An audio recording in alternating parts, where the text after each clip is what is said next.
안녕하세요. 결혼 생활 2년도 채 채우지 못하고 시어머니랑 편먹은 남편과 대판 싸워대다가 결국엔 이혼까지 하게 되었습니다. 원래 아이가 태어나면 회사 그만두고 전업주부를 하기로 했는데 갚아야 할 대출이 워낙에 어마어마했다 보니 아이는 엄두도 못 내고 여지껏 죽어라 일만 했어요.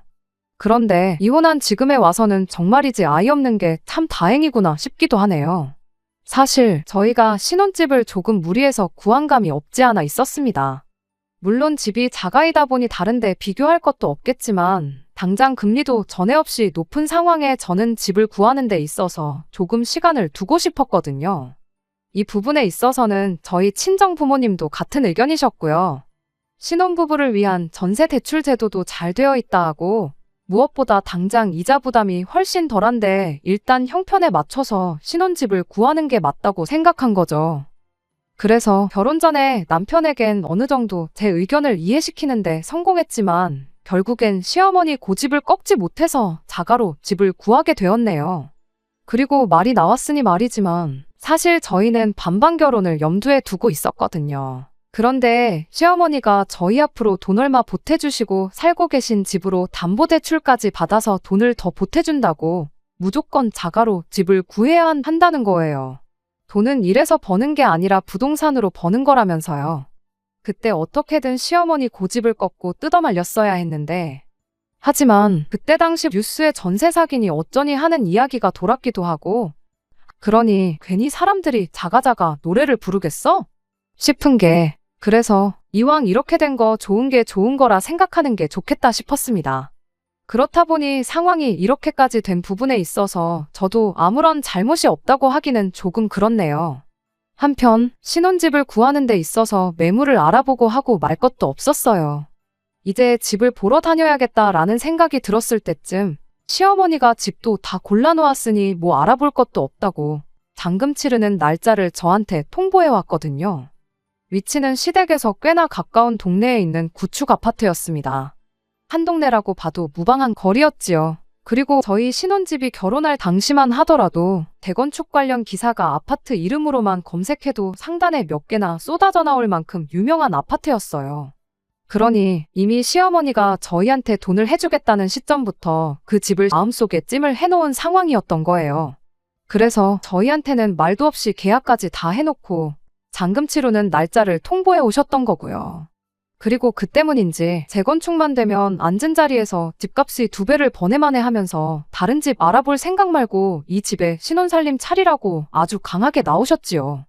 지금은 싫어도 나중 가면 무조건 당신한테 고마워할 거라나요. 어차피 신혼집 마련하는데 들어간 대부분의 돈이 시어머니 주머니에서 나온 돈이다 보니까 제가 좋다 싫다 거기다가 토를 달 입장은 아니었습니다. 그래도 그 와중에 제가 그나마 잘했다는 생각이 드는 게 하나 있어요. 신혼집 굳이 공동명의 안 하고 남편 단독명의로 해도 되니까 제 돈으로는 혼수나 채우고 남는 돈은 그냥 제가 가지고 있겠다. 그리고 결혼하고 나서도 돈 관리는 따로 하겠다고 했다는 거죠. 사실 시어머니는 제가 가져온 돈으로 집을 리모델링을 할 계획이었던 것 같았습니다. 그래서 제가 재건축을 앞두고 있는 아파트에 뭐하러 리모델링까지 해서 들어가야 하냐고 따졌어요. 어머님 말 맞다나 재건축이 코앞이면 더더욱이 리모델링을 할 이유가 없지 않냐고요. 그리고는 대출 갚기로 한 건 그대로 남편이 벌어서 갚는 걸로 하겠다. 내가 버는 돈으로는 생활비로 나갈 거고 남는 돈은 따로 안 빼돌리고 고스란히 모아두겠다. 그리고 명의 문제는 돈 다 갚고 나서 다시 이야기해보자 했던 게 이렇게 전화위복이 될 줄은 몰랐습니다. 그리고 말이 나왔으니 말이지만 시어머니가 그렇게 하라고 허락해준 데는 아마 나중에 와서 이 집에 네 돈 들어간 게 뭐가 있냐고 하면서 공동명의 안 해주고 남편 단독명의로 집을 유지시키려던 게 아니었을까요? 아무튼 저희가 결혼식 올리고 그 집에 신혼살림 차리기가 무섭게 재건축 뜬소문 때문에 천청부지로 치솟아 있던 집값에 거품이 빠지기 시작했습니다. 저희가 집값이 가장 비싸고도 비쌀 때 들어갔던 거지요. 그리고 그때는 그래도 우리 집이라고 마음이 아팠는데 이렇게 이혼하고 나니까 집값 빠진 게 얼마나 다행이다 싶은지 모르겠어요. 그 집 구석 땡전 한 푼이라도 이득 보면 얼마나 배가 아팠을지. 아무튼 저희가 이혼할 시점엔 이미 저희가 들어왔을 때랑 비교해서 집값이 1억 5천이나 더 내려간 상황이었지요. 그리고 그럴 때마다 시어머니는 재건축만 시작하면 집값 내려간 건 손해도 아니라는 시기였는데 올 초쯤에서 오히려 재건축 아파트가 애물단지가 되었다는 기사가 슬슬 올라오기 시작할 때는 시어머니도 더 이상 아무 말을 못하더군요. 그때 시어머니 똥 씹은 표정 생각하면 아직도 마음이 후련합니다. 한편 지금은 회사가 어느 정도 정상화가 되긴 했는데 저희 신혼 때는 눈코 뜰 새 없을 정도로 바빴습니다. 결혼할 때도 회사에서 꼭 이런 시기에 결혼해야 하냐는 농담 반 진담 반 섞인 이야기를 들었고 신혼여행 또한 눈치 보면서 다녀와야 했을 만큼요. 그래서 그때는 남편한테 미안하기도 하고 고맙기도 하고 그랬어요. 밥 먹듯이 야근을 했다 보니 집안일은 커녕 집에 와서 씻을 기운도 없을 정도였거든요. 그리고 그때 남편이 집안일을 참 많이 도와줬었어요. 원래도 정리정돈을 깔끔하게 하는 사람이 아닌데 그렇게 녹초가 돼서 퇴근하면 정말 제가 손 뗄 것 하나 없을 정도로 집 상태를 좋게 유지해줬거든요. 심지어 남편이 저를 위해 저녁 식사를 차려줬던 적도 있었습니다. 물론 반찬은 동네 반찬 가게에서 파는 마른 밑반찬들이 전부이긴 했지만 서투른 실력이나마 찌개 하나 끓여놓고 퇴근하는 저를 맞이해주던 게 너무 고마웠죠. 그리고 그때까지만 해도 내가 참 사람을 잘 봤구나, 결혼을 잘했구나 싶었는데 세상에 음식 한번 해본 적 없는 사람이 서투른 솜씨로 끓인 줄 알았던 그 김치찌개가 사실은 남편 솜씨가 아니라 시어머니 솜씨라는 걸 알게 됐어요. 하루는 김치찌개가 너무 신맛이 강해서 다음부터는 설탕을 조금 넣어보라고 했더니 여지껏 자기가 끓여준 척 하던 남편이 엄마표 찌개가 간이 안 맞는다는 소리에 욱한 건지 바로 실토를 하더라고요.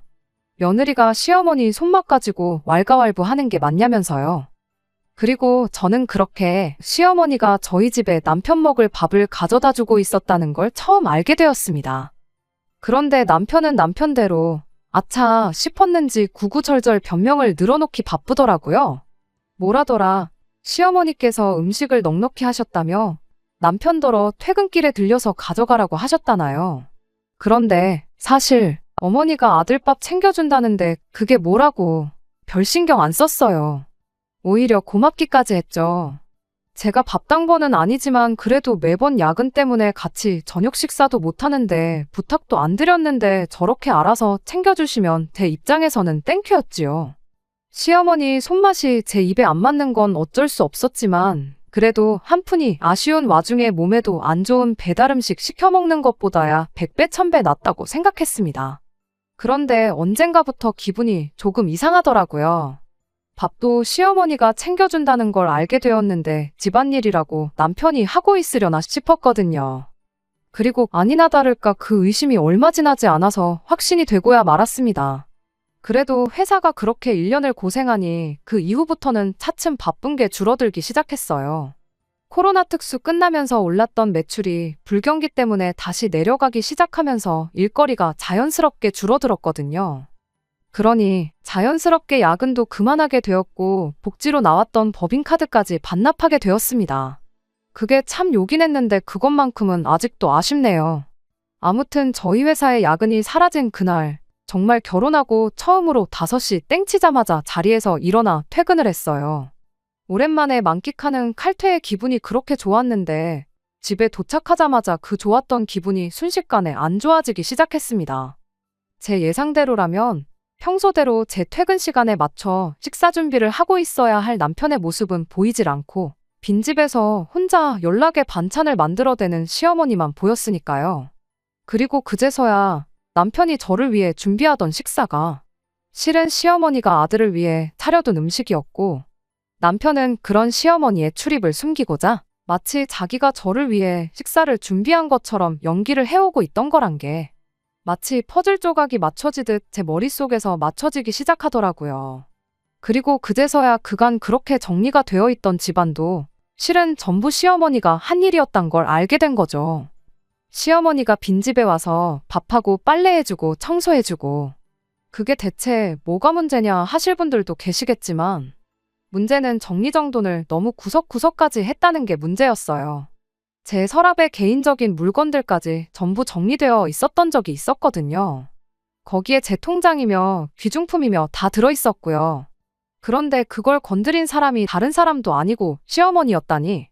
제 기분이 좋을 수가 없었죠. 그런데 기분이 안 좋은 건 저뿐만 아니라 시어머니도 마찬가지였나 봅니다.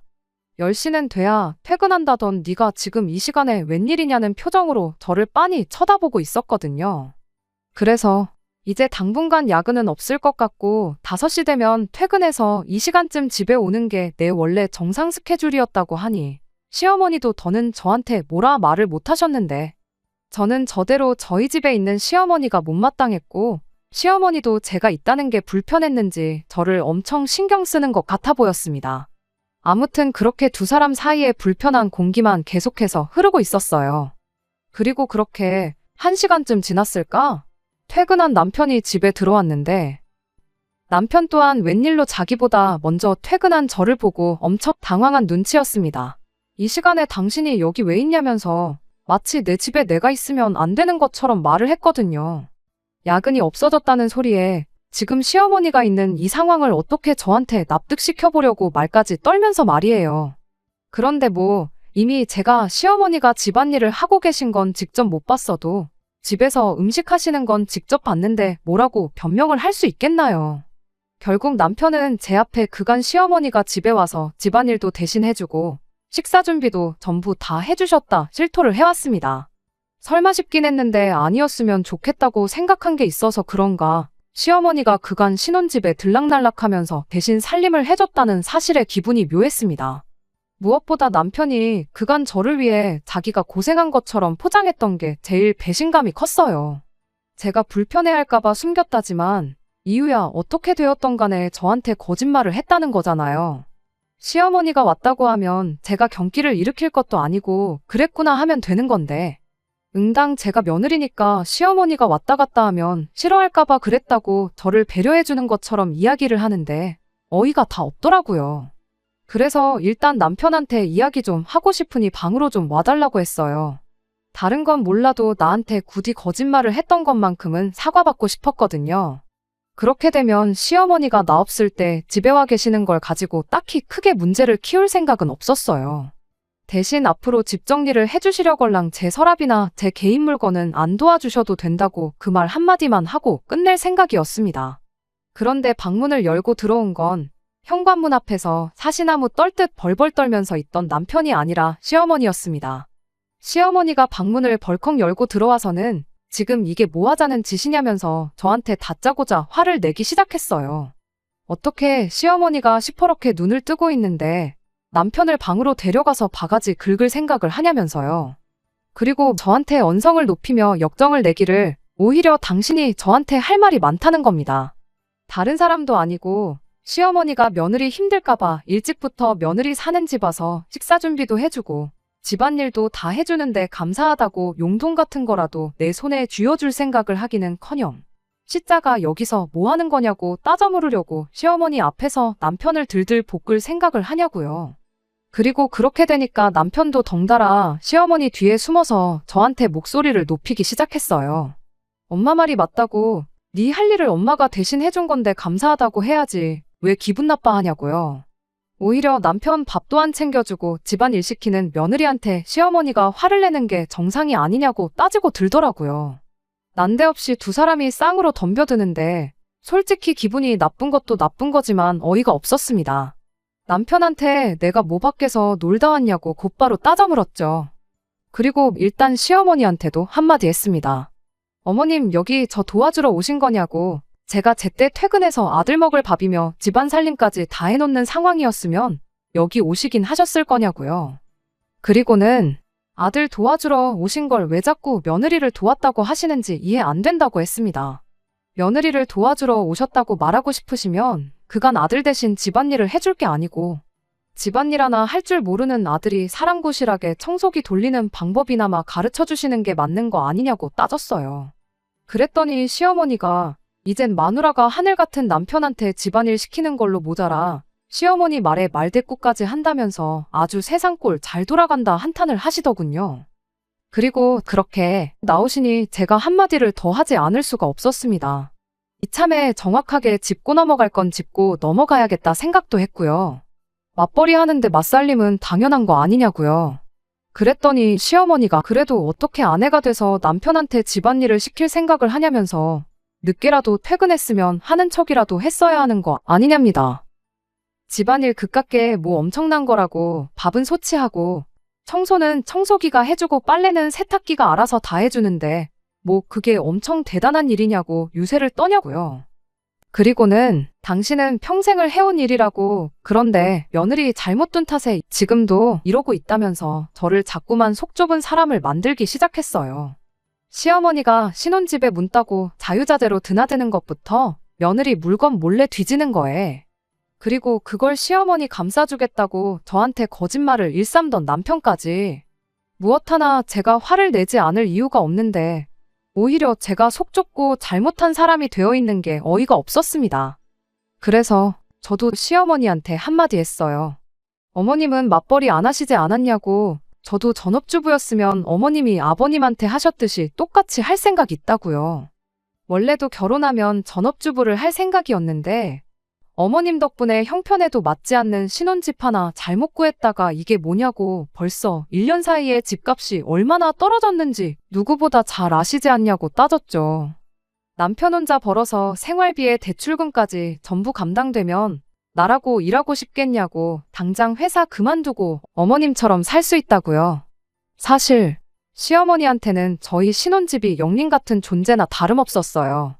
그도 그럴 것이 시어머니가 억지로 고집 부려서 산 집인데 곧 집값으로 대박날 거라고 외쳐대던 집인데 오히려 짧은 사이에 집값의 거품이 다 빠져버렸으니 말이죠. 바로 집값 이야기 나오니까 시어머니가 열은 받지만 뭐라 할 말이 없었는지 아무 말도 없다가 집에 가야겠다 하고 그 길로 그냥 돌아가시더라고요. 시어머니가 그렇게 집에 가시니 기고만장하던 남편도 다시 쭈그리가 돼서는 저한테 미안하다고 사과했고요. 남편한테 어머님 보고 앞으로 우리 집에 맘대로 들락날락 안 하셨으면 좋겠다고 전하라고 했어요. 그리고 집안일도 앞으로 어떻게 할지 한번 분담해보자고 이야기했고요. 그리고 그 길로 현관문 비밀번호도 바꿔버렸습니다. 그래서 시어머니랑 관계는 아주 박살이 나긴 했지만 그래도 어느 정도 해결이 되었구나 싶었는데 그게 아니었습니다. 제가 너무 저희 시어머니를 쉽게 생각했어요. 며느리한테 한 방 먹었다는 생각에 며칠 밤낮을 식사도 제대로 못하고 잠도 제대로 못 주무셨나 보더라고요. 그러더니 비장의 카드를 들고 돌아왔어요. 하루는 퇴근하고 왔더니 현관문 밖으로 또 TV 소리가 엄청 크게 흘러나오더라고요. 남편 퇴근 시간보다 이른 시간이었다 보니 당연히 시어머니겠구나 생각했어요. 그래서 이 인간이 또 어머님한테 바꾼 비밀번호를 알려드렸구나 싶었는데 집에 남편이 있었어요. 꼴을 보아하니 회사에 반차 내고 일찍 퇴근했나 보더라고요. 물론 남편만 혼자 있던 게 아니었어요. 시어머니와 함께였습니다. 시어머니가 아예 작정을 하고 오셨다는 걸 현관문만 열어봤는데도 딱 알겠더라고요. 현관문 열자마자 보이는 방을 저희가 옷방으로 쓰고 있었는데 거실에 남편 옷이며 제 옷이며 누구 거라고 할 것 없이 전부 거실에 마구잡이로 꺼내져 있었거든요. 그리고 그 옷방에는 시어머니가 이부자리를 깔아놓고 나름 상도 펴놓고 방처럼 만들어 놓으셨더군요. 남편은 낑낑대면서 옷방 안에 있던 서랍장이랑 그런 걸 작은 방, 안방에 옮기고 있었고요. 그래서 시어머니한테 이게 무슨 상황이냐고 물었더니 보면 모르겠냐고. 당분간 이 집에 들어와서 살 테니 그렇게 알라 하시더라고요. 분위기 파악도 못하고 혼자 낑낑거리며 짐을 빼고 있던 남편한테 이게 무슨 상황인지 당장 설명하라고 했어요. 그랬더니 시어머니가 남편을 막아세우고는 직접 입을 열더라고요. 이 집에 당신 돈이 얼마나 들어가 있는지 알고 하는 소리냐고. 사실 대부분 내 돈이 들어갔으니 내 집이나 마찬가지인데 이 집에 돈 한 푼 안 들어간 사람한테 구구절절히 설명할 필요가 뭐가 있느냐고 하시더군요. 그리고 그게 시어머니 주머니에서 나왔다는 건 변함없는 사실이긴 했습니다. 그리고는 아니나 다를까 돈으로 아주 갑질을 시작하더라고요. 지난 1년 반 동안 밖으로 도는 며느리 때문에 당신이 제일 고생이었는데 이제 며느리가 야근한다고 유세 부릴 일도 끝났겠다. 앞으로 1년 반 동안 며느리가 차려주는 밥 먹으면서 효도 좀 받아야겠다 하더라고요. 그리고는 자기가 시키는 대로 안 하면 당장 은행빚부터 갚아야지 어쩌니 하면서 저희 집에 묶여있는 돈을 빼버리겠다는 식이었는데 당장 집값도 내려가고 정도 안 붙는 집이긴 했지만 그 돈이 빠져버리면 저희가 엄청 불리한 입장이라는 걸 누구보다 시어머니가 잘 알고 있었기에 저렇게 나오는 거였죠. 순간 제가 곤란해하는 걸 남편이 눈치채고는 그러니까 상대를 봐가면서 덤볐어야지 너 때문에 상황이 이게 다 뭐냐고 얼른 잘못했다고 사과부터 드리라고 하더라고요. 너무나도 자연스러운 대사가 안 봐도 저 오기 전에 두 사람이 말을 맞춰놓은 거구나 싶었습니다. 정말 열받는 상황이긴 했지만 어떻게 해야 할지 고민이 되더라고요. 제가 사과를 하건 말건 시어머니는 한동안 눌러앉을 낌새인 것 같고 제가 항복을 안 하면 안 하는 만큼 저희 집에 단 1분 1초라도 더 지내다 갈 것이라는 게 눈에 뻔히 보였기 때문이에요. 그리고 남편이라도 내 편이었다면 어떻게 해보겠는데 이건 뭐 남편이야말로 시어머니 앞잡이 끈앞을 노릇을 하고 있으니 손 쓸 방도가 없었습니다. 그리고 그렇게 제가 아무 말도 못하고 있으니까 시어머니가 그동안 나 때문에 편하지 않았냐고 그러니까 이제 내가 편할 차례라며 낄낄대더라고요. 그리고는 며느리가 사랑구실 똑바로 할 때까지는 지내다 가겠다는 말에 정신이 퍼뜩 들었어요. 어차피 남편도 시어머니랑 붙어먹고 내 편이 아닌 상황에 뭐가 두려울 게 있나 싶더라고요. 시어머니가 저러는 걸 말려주지는 못할 망정 시어머니가 며느리 참교육 시켜주고 인간 만들어주겠다는 소리에 동조해서 어떻게든 집안일 하나라도 덜 하려고 하는 인간하고 부부로서 남은 50년, 60년 세월을 같이 살 이유나 있나 싶었죠. 오히려 모르긴 몰라도 이혼할 거면 제가 한 살이라도 더 젊을 때 하는 게 저한테도 더 유리한 게 아닌가 싶기까지 했습니다. 그리고 이 집에 제 돈이라고는 땡전 한 푼 들어간 것도 없고 끼케야 혼수 마련한 거랑 생활비로 한 달에 130만 원 고정으로 나가던 것밖에 없는데 손해본 걸로 치면 1억 5천 넘게 떨어진 집주인 두 사람만 하겠나 싶더라고요. 가정가구야 중고가정가구 매입하는 곳에 넘겨도 되는 거고 정 안 되면 친정집으로 보내서 친정부모님 가정가구 중에 오래된 것들이랑 바꾸면 되는 거였고요. 이 집에 돈을 빼면 누가 더 손해고 누가 더 아쉬운지 생각해봤더니 이혼만 한다고 가정하면 저한테 아쉬울 게 눈꼽만치도 없더라고요. 그래서 일단 시어머니한테 한마디 했어요. 다시 말씀드리지만 아직도 잘못 알고 계신 것 같아서 다시 설명드린다고. 어머님이 지난 1년 반 동안 도와주신 건 저를 도와주신 게 아니고 남편, 그러니까 어머님 아들을 도와주신 거라고요. 그런데 왜 제가 여지껏 어머님이 고생한 은혜를 갚아야 하냐고 그건 아닌 것 같다고 딱 잘라서 말을 했습니다. 그리고 저도 맞벌이 하는데 집안일 하나도 안 하려는 사람 이참에 제대로 참교육 시키는 게 맞는 것 같다고. 제가 잠깐 이 집에서 나가서 지낼 테니 어머님이 책임지고 어머님 아들 좀 사랑구실하게 참교육 좀 시켜달라고 했어요. 결혼 전에 약속한 대로 저희 둘 사이에 아이가 태어나서 제가 전업주부 생활을 하게 된다면 그때는 제가 책임지고 집안일에 육아까지 전부 다 하겠다고요. 그런데 이렇게 맞벌이를 하고 있는 한 저는 그렇게 못하니 그동안 고생하셨던 거 아들한테 효도 받으시고 계실 만큼 계시다 가시라 했죠. 저는 어머님이 만족할 만큼 아들한테 효도받고 댁으로 돌아가시면 다시 돌아오겠다고 했어요. 그리고 힘들게 짐 빼고 있던 남편한테도 한마디 해줬습니다. 이렇게 나가기 편하라고 미리 내 짐도 빼준 거냐고요. 친정 가서 가방 좀 빌려올 테니까 괜히 힘들게 치우지 말고 가만히 두고 좀 쉬있으라고 했습니다. 다시 시어머니한테 일단 제 짐이 빠지고 나면 아들한테 옷장 정리하는 법부터 알려주시면 되겠다고 했네요. 그리고 집을 나서는데 거의 갈라서겠다고 한 거나 마찬가지인 선언을 하고 왔는데 발걸음이 왜 이렇게 가볍나 싶더라고요. 아무튼 친정 가서 가방을 빌려가지고 다시 집으로 향했습니다. 친정어머니가 무슨 일인데 그렇게 큰 가방을 가져가냐며 걱정하셨는데 당장 걱정 끼쳐드리고 싶지는 않아서 그냥 쓸 일이 있어서 가져가는 거라고만 말했어요. 한편 제가 진짜 가방을 들고 집에 다시 들어왔더니 시어머니도 제가 농담이 아닌 걸 알았는지 표정에 당황한 기색이 역력하더라고요.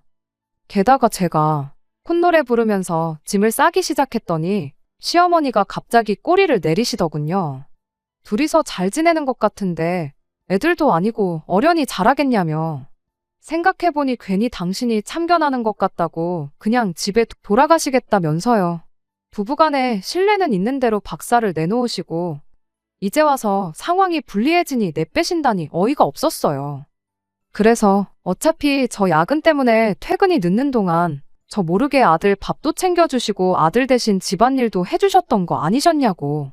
이젠 제 눈치 보실 것도 없으니 잘 된 거 아니냐. 그러니 여지껏 고생한 거 보상받으시고 싶으면 어머님이 오며 가며 하시면서 제일 이득 본 사람인 아드님한테 받으시라고 다시 한번 말해줬습니다.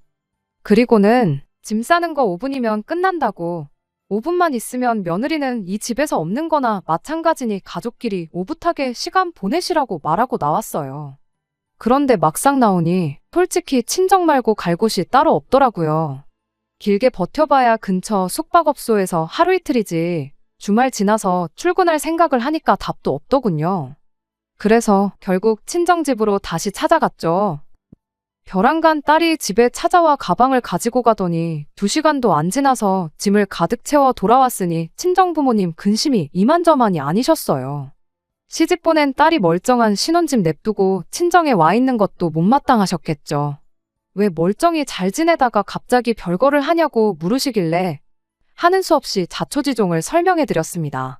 그리고 상황을 전해들은 저희 부모님은 굉장히 열받아 하셨어요. 가만히 냅두면 어련히 잘할 텐데 왜 굳이 거길 껴들여서 이 사단을 만드시냐고. 여기서 가만히 있을 게 아니라 단판을 지으러 가셔야겠답니다. 이미 엎어놓고 나왔는데 무슨 단판이냐고 했더니 그럼 이대로 이혼할 거냐고 물으시더라고요. 사실 일이 이렇게 커진 게 시어머니 때문이지 남편도 시어머니만 가만히 있었다면 처음부터 저렇게 나오지는 않았을 거 아닌가 싶대요. 실제로 시어머니가 들락날락하면 제가 싫어할까봐 거짓말을 했던 거고 처음 들킨 날에도 시어머니 돌아가시자마자는 저한테 사과하고 제가 하자는 대로 따르기도 했었고요. 이혼을 결심하고 집 분위기 개판으로 만들어 놓고 친정에 짐 싸가지고 오긴 했지만 친정어머니가 이혼할 거냐는 그 질문에 시어머니만 치워놓으면 어떻게든 우리 결혼 생활이 정상으로 돌아오지 않을까 싶기도 해서 이번엔 친정부모님 대동해서 저희 집으로 찾아갔어요. 그러니 시어머니도 저희 부모님이 2분 다 오시니 제가 가방 들고 집에 왔을 때보다 더 놀라시더라고요. 그래도 여기서 얕보이면 진짜 답도 없다고 생각했는지 처음에만 살짝 놀라고 그 후에는 세게 나오기 시작했어요. 자존심이 밥 먹여주는 것도 아닌데 저희 친정부모님을 바로 앞에다 두고 사돈은 따님 교육을 어떻게 시키셨길래 애가 집안일을 손도 안 대고 다 남편한테 떠넘기고 있느냐 따지더군요. 친정어머니가 곧바로 대답을 하셨어요. 밤10시 11시까지 야근하고 와서 살림까지 하라고 우리 딸 시집 보낸 거 아니라고요. 시어머니는 시집 올 때 몸만 보내셨으면 그 정도는 가고셨어야 하는 거 아니냐고 바로 되물었고요. 친정부모님이 그 말이 끝나기 무섭게 돈이 없어서 못 준다고 했겠냐. 형편에도 맞지 않는 얼토당토하는 아파트 강요하면서 돈까지 대주겠다길래 몸만 보냈던 거다 하시면서 이깟 아파트 내가 사겠다고 대신 앞으로 우리가 사위를 머슴처럼 부릴 거니까 사돈은 아무 말도 하지 말라고 하시더라고요. 그런데 순간 시어머니 눈이 휘둥그레지더라고요. 앉은 자리에서 돈을 따따블을 번다니 어쩌니 하면서 집값 조금 내린 거 가지고 신경 쓰지 말라던 분치고 집 사겠다는 사람이 나타나니 갑자기 구세주라도 나타난 것 마냥 태도가 180도 달라지대요. 태어난 척은 혼자 다 하더니 속이 엄청 끓고 있기는 했나 봅니다. 더 떨어지기 전에 집을 가져갈 사람이 생긴 것 같으니 그때부터는 아들을 대릴 사위로 데려가시던 머슴으로 부려먹으시던 맘대로 하라는 듯이 나오셨어요. 돈 얼마에 저렇게 태도를 달리할 줄 알았다면 저도 싸울 게 아니고 집에서 돈이나 빌려올 걸 그랬네요. 게다가 남편이라는 작자가 중간에 시어머니를 한 번이라도 말린다던가 중간에서 어떻게 상황 정리를 하려고 시도나 했다면 제가 생각이라도 해봤을 텐데 그 와중에 엄마한테 귓속말로 지금 시세가 아니라 저희 처음 집 샀을 때 시세로 받으라고 사인을 주고 있더라고요. 그리고 그걸 보니 내가 참 사람을 잘못 봤구나 싶고 실망스러울 따름이었어요. 시어머니만 빼면 둘이서는 결혼 생활 잘 알 수 있다고 생각했던 제 자신한테도 실망감이 이만저만이 아니었죠. 그래서 친정부모님께 뭐 이딴 썩어빠진 아파트를 웃돈까지 줘가면서 사냐고 쥐고 있으면 로또나 마찬가지라는 사람들이 있는데 그 사람들 살게 냅두자고 그런데다가 쓸 돈 있으면 어려운 이웃이나 돕고 살자 말하고 친정부모님 이끌고 밖으로 나왔습니다. 그제서야 남편이 집 밖까지 맨발로 쫓아나와서 저를 붙잡더라고요. 붙잡는 남편을 뒤로 밀쳐내면서 한마디 했어요. 집에 내 돈 한 푼 안 쓰고 있던 게 정말 신의 한 수였다고요. 여태껏 내 돈으로 생활비 했던 게 있으니 그걸로 여지껏 지낸 월세 냈다고 생각하라 말하고, 혼수로 사왔던 가전가구들은 조만간 가지러 올 테니 리모컨 하나 건드리지 말고 그대로 두라고 했습니다. 건들면 그대로 사용료 물릴 거라고요. 이혼도장 절대 안 찍어주겠다던 남편이 어느 순간부터 먼저 협의 이혼을 하자고 나오길래 이혼하는 과정은 생각보다 깔끔했어요. 아마 뭐 변호사라도 만나서 불리하다는 이야기라도 들었나 봅니다. 숙려기간 마지막 날 서류 내러 갈 때까지 저보고 다시 한번 생각해보면 안 되겠냐고 싹싹 빌던데, 아무리 좋았던 추억들 생각해봐도 시어머니 등에 업고 어떻게든 집안일 조금 덜 해보겠다고 개수작 부리던 거 생각하면 용서가 안 돼서 결국엔 그렇게 이혼하게 되었습니다. 대출 갚는 거에 생활비까지 생각하면 남편 월급으로 빠듯할 텐데, 시어머니 집까지 담보로 잡힌 상황에 집값까지 바닥을 치고 있으니 아마 당분간은 외식은커녕 떡볶이 하나 사 먹는데도 큰맘 먹고 해야 할 거예요. 청소 빨래에 설거지 조금 안 해보려고 수작 부리다가 얻은 교훈치고 치룬 값이 좀 비싸다고 느껴지긴 하겠지만, 지무덤 지갑 한 건데 어디 가서 하소연도 못 하겠죠. 그 집구석 집안일은 지금 누가 하고 있으려나요? 이제 와서 설거지 좀 해봐야 이미 늦었다는 걸 평생을 두고 후회하며 살았으면 참 좋겠습니다.